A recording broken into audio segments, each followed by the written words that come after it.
Halo, Assalamualaikum warahmatullahi wabarakatuh. Hari ini saya dan teman-teman saya akan mempresentasikan tugas psikologi umum dengan dosen pengampu Ibu Nuri Musyaifar, SPD, MPD.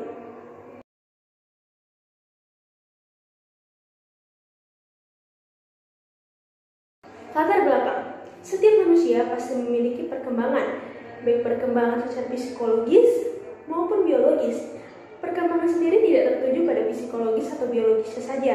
Namun, jika kita menggabungkan kedua elemen itu, maka kita akan mendapatkan sesuatu yang lebih baik dan yang lebih terfokuskan dalam kehidupan kita, baik secara itu perilaku, fisik, ataupun hal lain. Perilaku dan fisik dapat kita mengetahui fungsinya dan kita pahami secara lebih baik jika kita mengetahui proses biologis dasarnya. Proses biologis dasar bisa membantu kita dalam memahami proses psikologis. Oleh sebab itu kita harus mempelajari sistem syaraf, organ indera, otot, dan kelenjar. Dengan kita membahas hal-hal tersebut, maka kita akan dapat lebih mudah memahami konsep-konsep psikologi. Rumusan masalah. Ada 3 rumusan masalah. Yang pertama, apa saja aspek psikologis yang mempengaruhi perilaku. Yang kedua, bagaimana sistem syaraf dan sistem endokrin mempengaruhi psikologi seseorang. Yang ketiga, bagaimana suatu genetik mempengaruhi sifat fisik dan perilaku seseorang. Tujuan pembahasan. Ada 5 tujuan pembahasan. Yang pertama, untuk mengetahui mekanisme terjadi rasa syaraf. Yang kedua, mengetahui hubungan syaraf dan otak terhadap perilaku. Yang ketiga, mengetahui bagaimana sistem endokrin saling bekerja. Yang keempat, mengetahui pengaruh genetik, evolusi, dan lingkungan terhadap perilaku. Yang kelima, mengetahui apa saja faktor yang mempengaruhi perilaku. Halo, Assalamualaikum warahmatullahi wabarakatuh. Nama saya Deda Da Silva Deniswara. Akan mempresentasikan dasar-dasar biologis perilaku.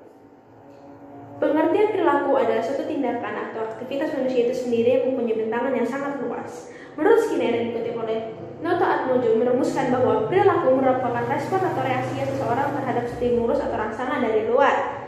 Oleh karena itu, perilakunya terjadi melalui proses adanya stimulus terhadap organisme dan kemudian organisme tersebut merespon, atau yang biasa kita sebut SOR atau dikenal dengan SOR atau stimulus organisme respon. Sedangkan pengertian biologisnya yaitu proses-proses di mana saraf-saraf pili atau neutron fisiologis yang ada di balik suatu perilaku. Sel-sel mengantarkan impuls-impuls dari sistem syaraf pusat ke sistem tepi syaraf pusat. Ada juga yang mengantarkan stimulus dari sistem syaraf pusat ke sistem tepi syaraf pusat disebut eferen. Perilaku manusia muncul karena beragam hal, mulai dari faktor psikologis maupun biologis, mau faktor intern atau ekstern atau faktor luar atau dalam. Di dalam diri manusia sendiri, faktor psikologis dan biologis adalah suatu hal yang sangat berkaitan yang tidak dapat dipisahkan. Beberapa dasar-dasar biologis perilaku adalah sebagai berikut. Yang pertama, perilaku dari otak manusia. Otak yang dimiliki manusia ialah salah satu sebab timbulnya dasar-dasar biologis seseorang, di mana setiap orang tentu melakukan segala hal dengan dikontrol oleh otak. Otak mempunyai bagian pusat yang kita sebut sebagai korteks. Inilah pusat pengendalian yang ada di seluruh tubuh manusia, yang mengendalikan seluruh organ tubuh yang ada di manusia, baik yang kita rasakan, lakukan, maupun pikirkan. Selanjutnya, jika kita lihat dari atas, ada bagian otak yang nampak simetris di antara dua bagian. Kedua belahan ini bentuknya sangat mirip. Yang berbentuk dominan disebut hemisfer mayor, dan yang tidak dominan kita sebut hemisfer minor. Secara biologis, bagian otak tersebut yang berhubungan antara psikologis manusia, antara sifat biologis dan psikologis manusia, yang membuat manusia menjadi refleks ketika terjadi sesuatu rangsangan dalam psikologisnya, sehingga dia dapat merencanakan langkah-langkah berikutnya ataupun melakukan langkah-langkah berikutnya secara spontan. Yang kedua, ada perilaku dari sumsum tulang belakang dan sistem otonom. Sumsum tulang belakang atau medulla spinalis ialah penghubung antara otak manusia dan seluruh bagian tubuh. Selain itu, sumsum tulang belakang mengkoordinasikan suatu refleks, yaitu suatu perilaku yang mempertahankan diri yang terjadi dari jauh dan secara cepat. Gerakan ini adalah gerakan sadar. Tugas ini diberikan kepada organ-organ sensorik yaitu indera dan selaput saraf sensorik yang menerima dan akan mengirimnya ke medula spinalis.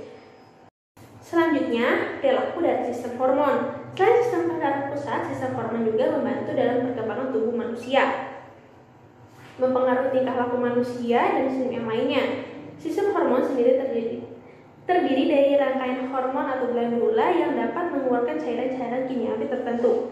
Hormon terbagi menjadi 5, yaitu yang pertama, hormon gondok atau tiroid yang berguna untuk mengeluarkan hormon toksin yang membantu mengatur metabolisme tubuh.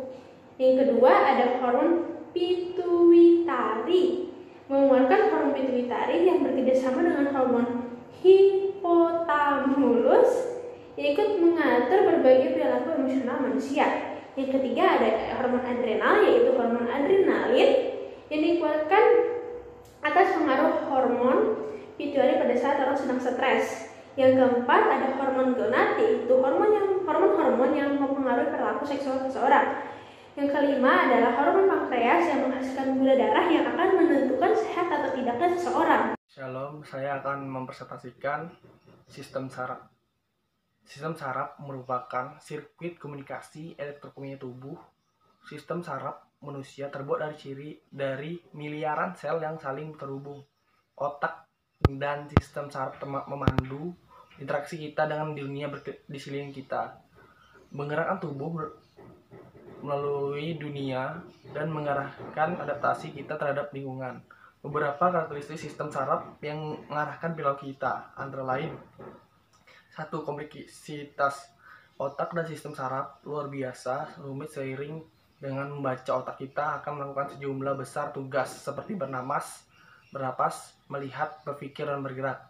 2. Integrasi. Otak melakukan tugas yang luar biasa, menarik informasi bersama-sama, suara sentuhan, merasa, membaui, mendengar, gen dan lingkungan otak menyentuhkan seluruhnya seiring dengan kita berfungsi di dalam dunia kita.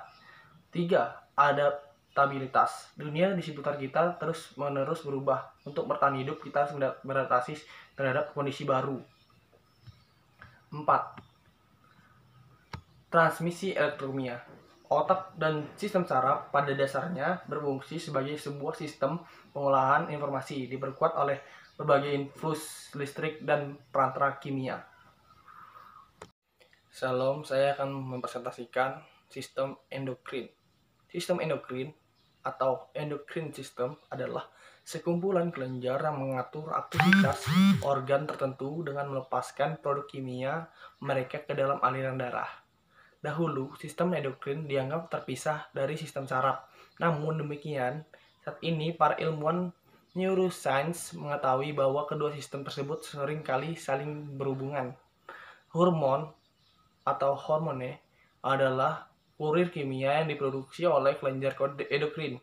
Hormon beredar lebih lamban daripada impuls saraf. Aliran darah mengangkut hormon ke seluruh bagian tubuh dan membran setiap sel memiliki reseptor untuk satu atau lebih hormon. Kelenjar endokrin terdiri atas kelenjar pituitari, kelenjar tiroid, dan paratiroid, kelenjar adrenal, pankreas, dan ovarium pada wanita, serta testis pada pria. Dalam cara yang sama, bahwa kendali otak pada aktivitas otot terus-menerus dipantau dan diubah untuk menyesuaikan informasi yang diterima oleh otak. Tindakan kelenjar endokrin terus-menerus dipantau dan diubah oleh sinyal saraf, hormon, dan kimia. Baik, di sini saya akan melanjutkan penjelasan teman saya sebelumnya. Nama saya Dwi Khalifat Rodia. Saya di sini membawakan subtema yang keempat, yaitu genetika perilaku. Genetika perilaku itu mempunyai pengertian yaitu suatu studi ilmiah yang mempelajari atau mengamati mengapa suatu hereditas atau gen itu bisa mempengaruhi perilaku manusia. Nah, studi ilmiah ini sudah ditemukan sejak tahun 1920 oleh ilmuwan Inggris yang bernama Francis Galton. Kemudian banyak peneliti genetika lainnya yang telah menemukan bukti-bukti yang cukup akurat bahwa suatu sifat kepribadian, gangguan seksual, gangguan kejiwaan, dan pola pikir itu bisa ditentukan oleh genetik. Nah, banyak peneliti-peneliti lainnya yang ingin tahu apakah benar suatu gen itu bisa mempengaruhi perilaku manusia. Kemudian, peneliti-peneliti tersebut mengambil satu contoh kasus, yaitu dia menggunakan seorang yang mengidap penyakit sindrom Williams. Sindrom Williams ini penyakit yang pengidapnya ini bisa mengalami gangguan belajar, terus kemudian intelektualnya rendah, terus kepribadiannya yang rendah, pola pikirnya rendah, seperti itu.